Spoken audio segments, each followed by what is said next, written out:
Pernahkah Anda melihat dua orang yang usianya sama, katakanlah 70 tahun, namun penampilannya bagaikan langit dan bumi? Yang satu masih tampak bugar, kulitnya kencang, tatapannya tajam, dan gerakannya lincah seolah usia hanyalah angka. Yang satu lagi sudah tampak rapuh, kulitnya keriput dan kusam, jalannya tertatih, dan semangatnya seakan sudah padam. Apa rahasianya? Apakah ini takdir? Bukan. Jawabannya, seringkali, tidak terletak pada obat-obatan mahal atau perawatan eksotis. Jawabannya ada di ujung sendok dan garpu Anda setiap hari. Makanan yang Anda anggap sepele, yang masuk ke dalam tubuh Anda, itulah yang menjadi penentu utama. Makanan bisa menjadi obat paling mujarab, yang membuat sel-sel tubuh Anda terus beregenerasi dan awet muda. Atau bisa menjadi racun pelen-pelen, yang merusak tubuh Anda dari dalam, membuat Anda menua lebih cepat dari seharusnya. Pilihan ada di tangan Anda. Jadi, jika Anda ingin menjadi sosok yang tetap bugar dan bersemangat di usia senja, pastikan Anda menyukai video ini dan subscribe ke channel Tips Lansia. Karena hari ini, kita akan membongkar rahasianya. Assalamualaikum warahmatullahi wabarakatuh. Apa kabar Bapak, Ibu, dan para sahabat semua? Semoga selalu dalam keadaan sehat dan penuh berkah. Saya ucapkan terima kasih banyak sudah kembali lagi di channel kesayangan kita. Dan bagi Bapak atau Ibu yang mungkin baru pertama kali menemukan channel ini, saya ucapkan selamat datang. Di sini kita akan belajar bersama, berbagi tips praktis seputar kesehatan, agar masa tua kita menjadi masa yang paling indah, aktif, dan membahagiakan. Bicara soal makanan, saya jadi teringat salah satu pasien saya beberapa tahun lalu. Sebut saja namanya Pak Santoso. Usianya saat itu 68 tahun. Beliau datang ke saya dengan keluhan yang sangat umum. Nyeri sendi di lutut dan pinggang. Badan terasa lemas. Dan mudah sekali lelah. Beliau bilang, "Dok, rasanya saya ini sudah tua sekali. Mau main sama cucu saja sekarang sudah tidak sanggup. Gampang sekali capek." Setelah melalui pemeriksaan, saya tidak menemukan penyakit yang serius. Ini murni karena proses penuaan yang dipercepat oleh gaya hidup. Saya tidak memberinya banyak obat. Saya hanya memberinya satu resep sederhana. Saya memintanya untuk rutin mengonsumsi satu jenis makanan lokal yang sangat murah dan mudah didapat. 3 bulan kemudian, Pak Santoso datang kembali untuk kontrol, tapi kali ini dengan wajah yang berbeda. Beliau berjalan lebih tegap, senyumnya lebih lebar, dan hal pertama yang beliau katakan adalah, "Dok, terima kasih. Sekarang saya sudah bisa kayar-karan lagi sama cucu saya di taman." Sebuah perubahan sepele pada piring makannya memberikan dampak yang begitu luar biasa. Makanan apa itu? Salah satunya akan saya bagikan di video kali ini. Bapak dan Ibu, tubuh kita ini ibarat sebuah bangunan megah. Sel-sel di dalam tubuh kita adalah batu batanya. Setiap hari, ada sel yang rusak dan perlu diganti. Ada juga yang perlu diperbaiki. Makanan yang kita konsumsi adalah bahan baku atau material untuk perbaikan tersebut. Jika kita memberikan material berkualitas tinggi seperti protein, vitamin, mineral, antioksidan, maka bangunan tubuh kita akan tetap kokoh, kuat, dan indah. Sebaliknya, jika kita terus-menerus memberikan material berkualitas buruk, gula, berlebih, lemak jahat, makanan olahan, maka perbaikan tidak akan berjalan sempurna. Bangunan tubuh kita akan mulai retak, rapuh, dan terlihat tua sebelum waktunya. Inilah yang kita sebut dengan peradangan kronis tingkat rendah, biang keladi dari banyak penyakit degeneratif dan penuaan dini. Jadi, anggaplah setiap makanan yang akan masuk ke mulut Anda sebagai sebuah pertanyaan. Apakah ini akan membangun atau merusak tubuhku? Kesadaran sederhana ini adalah langkah pertama menuju masa tua yang sehat dan awet muda. Nah, sebelum kita masuk ke pembahasan utama mengenai 7 makanan penentu ini, saya ingin menyapa Bapak dan Ibu semua lebih dekat. Saya ingin tahu, dari kota mana Anda menonton video ini dan berapa usia Anda saat ini? Silakan tulis di kolom komentar ya. Senang sekali rasanya bisa terhubung dengan Anda dari seluruh penjuru negeri. Jangan lupa juga untuk menekan tombol jempol ke atas sebagai tanda suka pada video ini. Dan yang terpenting, subscribe ke channel Tips Lansia, serta nyalakan lonceng notifikasinya dengan begitu Anda tidak akan ketinggalan berbagai tips dan ilmu terbaru dari kami untuk menjaga kesehatan di hari tua. Sekarang, mari kita bahas. Banyak orang meremehkan ikan kembung. Padahal, ikan ini adalah superstar gizi yang sesungguhnya bahkan sering disebut lebih unggul dari ikan salmon yang mahal. Ikan kembung adalah sumber protein berkualitas tinggi yang sangat vital bagi kita para lansia. Protein ini berfungsi sebagai batu bata untuk memperbaiki dan memelihara jaringan otot kita yang cenderung menyusut seiring bertambahnya usia. Kondisi yang disebut sarkopenia. Selain protein, kekayaan terbesarnya adalah asam lemak omega-3, khususnya EPA dan DHA. Omega-3 ini adalah agen anti peradangan alami yang paling kuat. Ia bekerja seperti pelumas bagi sendi-sendi kita, mengurangi rasa kaku dan nyeri yang sering kita rasakan di pagi hari. Lebih dari itu, omega-3 juga sangat penting untuk kesehatan otak, membantu menjaga daya, ingat dan mencegah kepikunan. Ikan kembung juga diperkaya dengan vitamin D dan kalsium. Duet maut ini sangat krusial untuk menjaga kepadatan tulang dan mencegah osteoporosis atau tulang keropos. Tulang yang kuat adalah fondasi utama agar kita tetap bisa aktif, bergerak tanpa rasa takut akan cedera atau patah tulang. Jangan lupakan kulit kita. Ikan kembung mengandung antioksidan bernama selenium yang berfungsi melindungi sel-sel kulit dari kerusakan akibat radikal bebas. Mengonsumsi ikan kembung secara teratur dapat membantu kulit kita tetap elastis, lembab, dan tidak mudah keriput. Jadi, lupakan sejenak tentang ikan impor yang mahal. Ikan kembung yang ada di pasar tradisional dekat rumah Anda adalah harta karun yang sesungguhnya. Rasanya lezat, harganya terjangkau, dan manfaatnya luar biasa untuk menjaga tubuh dari kerusakan. Memasaknya pun mudah, cukup dipepes, dikukus, atau dibakar dengan sedikit bumbu rempah. Hindari menggorengnya terlalu sering, agar kandungan omega-3 yang berharga tidak rusak oleh suhu panas yang berlebihan. Dengan rutin mengonsumsi ikan kembung, Anda tidak hanya memberi makan perut Anda, tetapi juga memberi nutrisi pada otot, sendi, tulang, otak dan kulit Anda.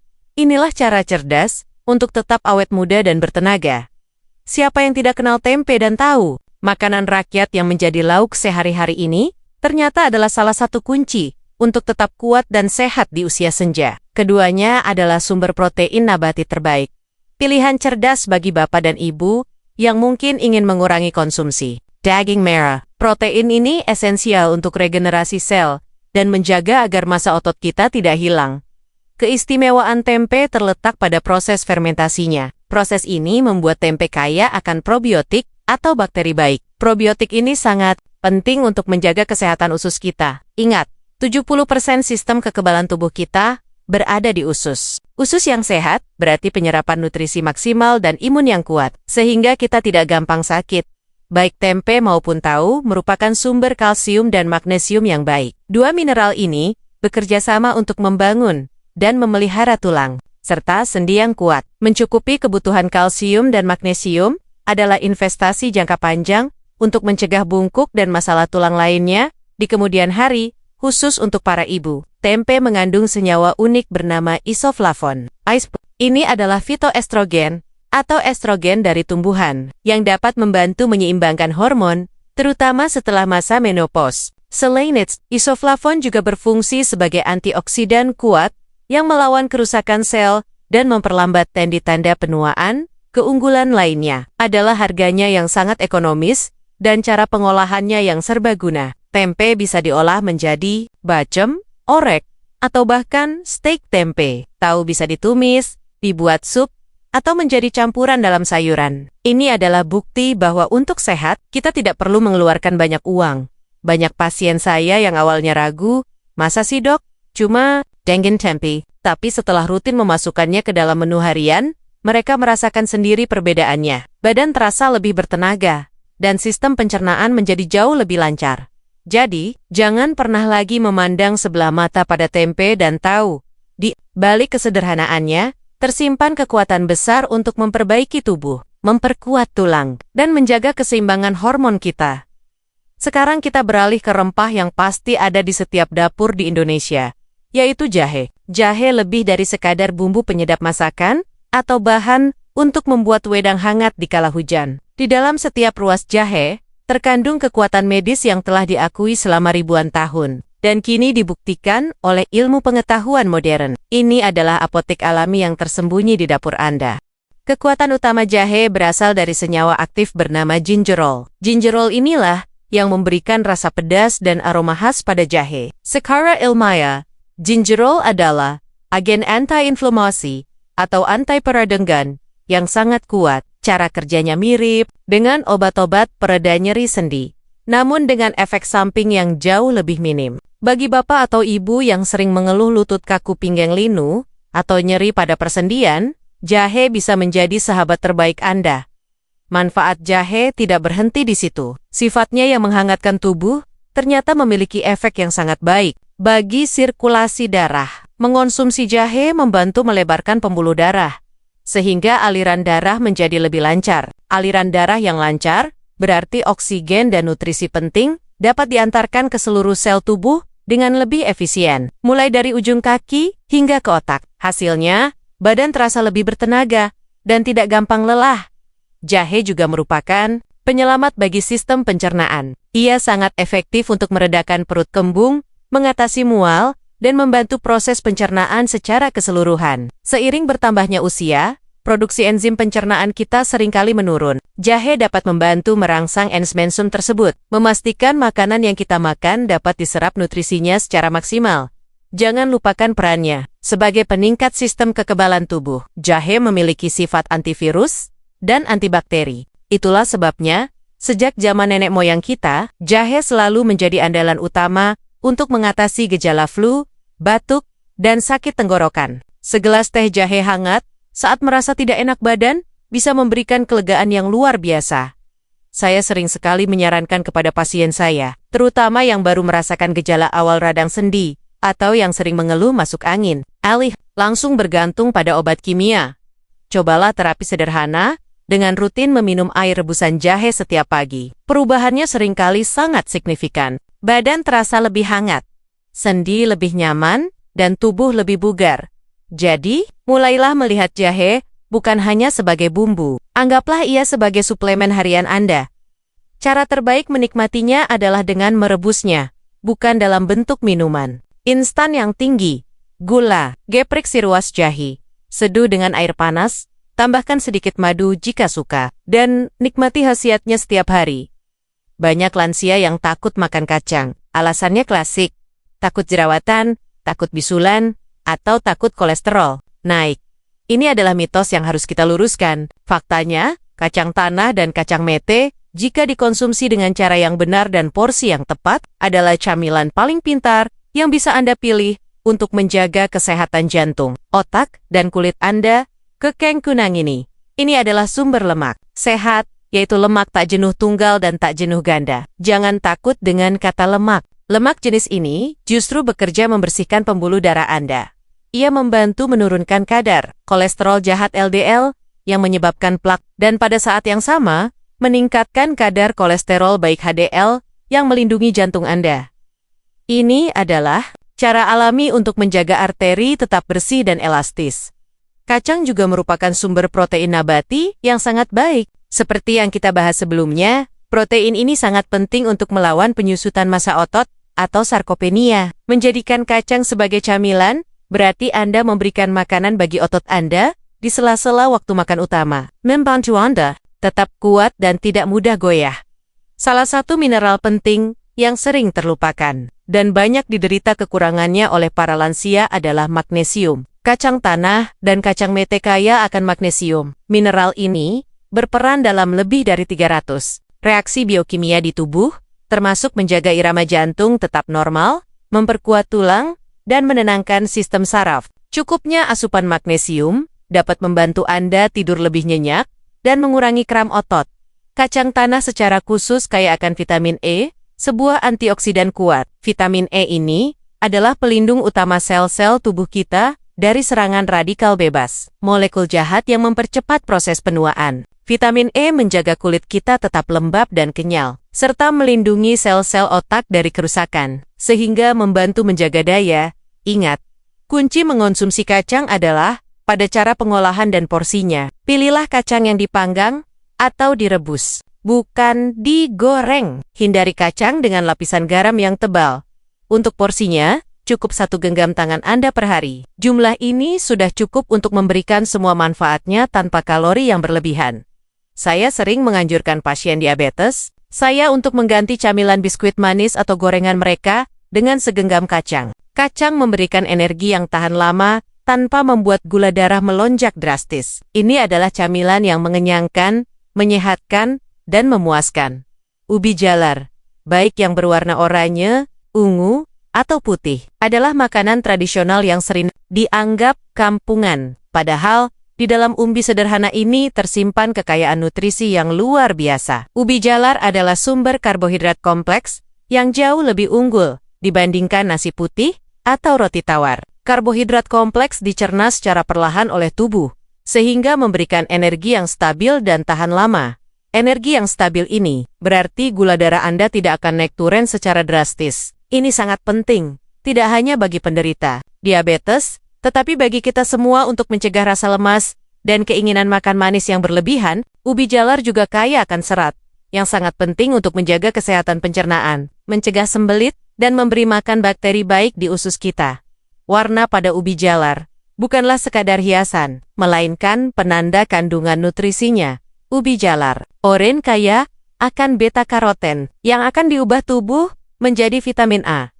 Vitamin A ini krusial untuk kesehatan mata, membantu mencegah katarak dan degenerasi makula yang sering terjadi di usia senja. Ia juga penting untuk menjaga lapisan kulit kita tetap sehat. Sementara itu, ubi jalar ungu mendapatkan warnanya dari senyawa bernama antosianin. Antosianin adalah salah satu antioksidan paling kuat yang ada di alam. Ia memiliki kemampuan luar biasa untuk melindungi sel-sel tubuh, terutama sel otak, dari kerusakan oksidatif. Rutin mengonsumsi ubi ungu dapat membantu menjaga fungsi kognitif dan mempertajam daya ingat kita.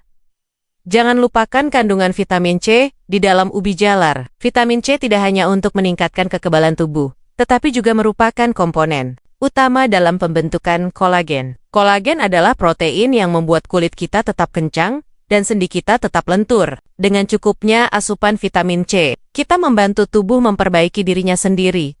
Ubi jalar juga merupakan sumber kalium yang baik. Kalium adalah mineral yang bekerja menyeimbangkan kadar natrium dari garam di dalam tubuh. Keseimbangan ini sangat penting untuk mengendalikan tekanan darah dan menjaga kesehatan jantung serta ginjal kita. Cara terbaik menikmati ubi jalar adalah dengan merebus atau mengukusnya. Proses ini menjaga kandungan nutrisinya tetap utuh. Anda bisa menjadikannya pengganti nasi atau sebagai sarapan yang mengenyangkan. Dengan ubi jalar, Anda mendapatkan paket lengkap, energi, vitamin, mineral, dan antioksidan dalam satu makanan. Lezat. Jika jahe adalah penghangat, maka kunyit adalah sang penyembuh. Rempah berwarna kuning keemasan ini adalah pondasi dari jamu dan pengobatan tradisional di seluruh Nusantara. Ilmu pengetahuan modern telah mengisolasi dan meneliti emas di dalam kunyit, yaitu sebuah senyawa bernama kurkumin. Kurkumin inilah yang bertanggung jawab atas hampir semua manfaat kesehatan luar biasa dari kunyit. Manfaat utama dan paling terkenal dari kurkumin adalah kemampuannya sebagai anti-inflamasi superpoten. Peradangan kronis adalah akar dari hampir semua penyakit penuaan, mulai dari nyeri sendi arthritis, penyakit jantung, hingga kanker. Kurkumin bekerja pada level molekuler untuk memblokir jalur peradangan, sehingga tidak hanya meredakan gejala nyeri, tetapi juga mengatasi masalah dari akarnya. Kurkumin juga merupakan antioksidan yang dahsyat. Ia tidak hanya menetralisir radikal bebas yang merusak sel, tetapi juga merangsang tubuh untuk memproduksi enzim antioksidannya sendiri. Ini adalah mekanisme pertahanan ganda yang melindungi DNA kita dari kerusakan. Secara harfiah, memperlambat proses penuaan dari tingkat seluler. Salah satu penemuan paling menarik adalah manfaat kurkumin bagi otak. Kurkumin terbukti dapat meningkatkan kadar hormon otak yang disebut BDNF (Brain-Derived Neurotrophic Factor). Menurunnya kadar hormon ini sering dikaitkan dengan depresi dan penyakit Alzheimer. Dengan meningkatkan BDNF, kurkumin berpotensi membantu menunda atau bahkan mencegah penyakit otak degeneratif. Kunyit juga berkontribusi pada kesehatan jantung dengan beberapa cara. Ia membantu meningkatkan fungsi endotelium, yaitu lapisan pada pembuluh darah kita. Endotelium yang sehat sangat penting untuk mengatur tekanan darah dan mencegah pembekuan darah yang tidak normal. Namun, ada satu rahasia penting yang harus Anda ketahui. Kurkumin sangat sulit diserap oleh tubuh. Untuk mengaktifkannya, Anda perlu mengonsumsinya bersama lada hitam. Senyawa piperin dalam lada hitam dapat meningkatkan penyerapan kurkumin hingga 2000%. Mengonsumsinya bersama sedikit lemak sehat seperti minyak kelapa juga akan membantu penyerapannya. Saya sering menyarankan pasien dengan keluhan nyeri sendi kronis untuk membuat susu emas atau golden milk. Campurkan bubuk kunyit, sejumput, lada hitam, dan sedikit minyak kelapa ke dalam segelas susu hangat. Minuman ini, jika dikonsumsi rutin, seringkali memberikan kelegaan yang lebih baik daripada obat-obatan. Melihat warnanya yang keemasan, anggaplah kunyit sebagai investasi emas bagi kesehatan jangka panjang Anda. Sebuah rempah sederhana yang menyimpan kekuatan medis luar biasa untuk menjaga sendi, otak, dan sel-sel tubuh Anda tetap prima. Terakhir, kita akan membahas daun yang oleh dunia dijuluki sebagai The Miracle Tree atau pohon ajaib, daun kelor. Mungkin di beberapa daerah daun ini identik dengan hal-hal mistis. Tapi buang jauh-jauh pikiran itu. Secara ilmiah, daun kelor adalah salah satu tanaman paling padat nutrisi di muka bumi. Ini adalah multivitamin alami yang tumbuh subur di pekarangan rumah kita. Daun kelor adalah raja kalsium. Kandungan kalsiumnya jauh lebih tinggi dibandingkan susu. Bagi kita para lansia, terutama para ibu yang telah memasuki masa menopause, risiko osteoporosis sangat tinggi. Mencukupi kebutuhan kalsium dari daun kelor adalah cara cerdas dan alami untuk menjaga tulang tetap padat dan kuat. Mencegah kita dari risiko patah tulang yang berbahaya. Tanaman ini juga merupakan sumber zat besi yang luar biasa. Bahkan di sebet-sebet mengalahkan bayam. Kekurangan zat besi menyebabkan anemia, yang gejalanya sangat kita kenal. Badan lemas, mudah lelah, pusing, dan piu. Dengan rutin mengonsumsi daun kelor, kita membantu tubuh memproduksi sel darah merah yang cukup, sehingga energi dan vitalitas kita tetap terjaga. Untuk kekebalan tubuh, daun kelor adalah juaranya. Kandungan vitamin C di dalamnya berkali-kali lipat lebih tinggi dari jeruk. Vitamin C adalah garda terdepan sistem imun kita, membantu tubuh melawan infeksi virus dan bakteri. Di masa pancaroba, atau saat banyak orang sakit, mengonsumsi sayur bening daun kelor adalah cara ampuh untuk membentengi diri. Daun kelor dipenuhi oleh antioksidan kuat seperti quercetin dan asam klorogenat. Quercetin dapat membantu menurunkan tekanan darah, sementara asam klorogenat membantu menstabilkan kadar gula darah setelah makan. Ini menjadikannya makanan yang sangat bersahabat bagi penderita hipertensi dan diabetes. Kandungan klorofil atau zat hijau daunnya yang tinggi berfungsi sebagai detoks alami bagi tubuh. Ia membantu membersihkan racun dari dalam darah dan organ-organ vital. Tubuh yang bersih dari dalam akan terpancar keluar, membuat kulit tampak lebih cerah dan sehat. Cara mengolahnya pun sangat mudah. Cukup masukkan ke dalam sayur bening di akhir. Proses memasak agar nutrisinya tidak banyak hilang. Rasanya tidak pahit dan mudah diterima oleh lidah. Anda bahkan bisa mengeringkannya, menumbuknya menjadi bubuk, dan menaburkannya di atas makanan atau mencampurnya ke dalam jus. Dengan semua manfaat ini, tidak heran jika daun kelor disebut sebagai pohon ajaib. Ini adalah hadiah dari alam untuk memastikan kita mendapatkan nutrisi terlengkap dari satu sumber yang mudah didapat dan sangat murah. Jangan sia-siakan harta karun ini. Nah, setelah mengetahui ketujuh makanan hebat ini, mungkin Bapak dan Ibu bertanya, lalu bagaimana cara mengonsumsinya, Dok? Berapa banyak takaran yang aman dan paling efektif? Untuk kami para lansia, ini pertanyaan yang sangat bagus, karena segala sesuatu yang baik pun, jika berlebihan, tentu tidak akan bagus hasilnya. Kunci utamanya adalah keseimbangan dan variasi. Jangan hanya fokus pada satu jenis makanan saja. Rotasikan ketujuh makanan ini dalam menu harian atau mingguan Anda. Berikut adalah panduan praktis yang bisa Anda terapkan. Ikan kembung. Konsumsilah sekitar 2-3 porsi dalam seminggu. Satu porsi setara dengan satu ikan ukuran sedang. Cara terbaik adalah dikukus, dipepes, atau dibuat sup tempe dan tahu.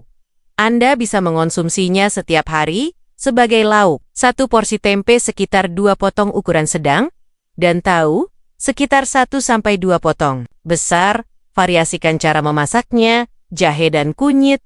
Gunakan sebagai bumbu dalam masakan setiap hari, atau dibuat minuman hangat. Untuk minuman, cukup geprek 1 ruas jari jahe atau kunyit, seduh dengan air panas. Hindari konsumsi suplemen dosis tinggi tanpa anjuran dokter.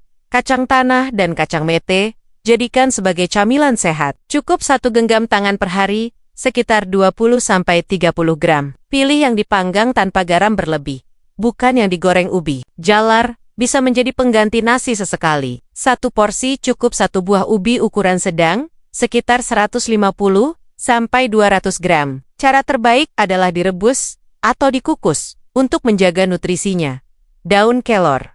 Anda bisa menambahkannya ke dalam sayur bening, sup, atau bahkan ditumis. Cukup satu mangkuk kecil setiap kali masak. Daun kelor juga bisa dikeringkan dan dijadikan teh, penting bagi bapak atau ibu yang memiliki kondisi medis tertentu, seperti penyakit ginjal atau sedang mengonsumsi obat pengencer darah, sangat penting untuk berkonsultasi terlebih dahulu dengan dokter Anda sebelum rutin mengonsumsi makanan-makanan ini dalam jumlah banyak.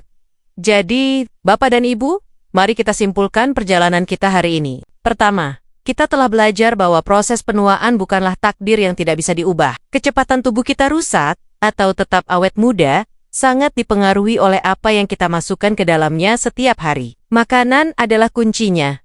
Kedua, kita telah mengidentifikasi 7 makanan super lokal yang terjangkau namun memiliki kekuatan luar biasa. Ikan kembung, tempe dan tahu, jahe, kacang-kacangan, ubi jalar, kunyit, dan daun kelor masing-masing memiliki senjata unik untuk melawan peridongit, memperbaiki sel, menguatkan tulang, dan menjaga fungsi organ tubuh kita. Ketiga, ingatlah kisah Pak Santoso. Perubahan kecil dan konsisten pada pola makan dapat memberikan dampak yang luar biasa pada kualitas hidup kita. Ini bukan tentang diet ketat yang menyiksa, tetapi tentang memilih makanan yang membangun dengan bijak. Pada akhirnya, kesehatan dan vitalitas di usia senja adalah sebuah pilihan.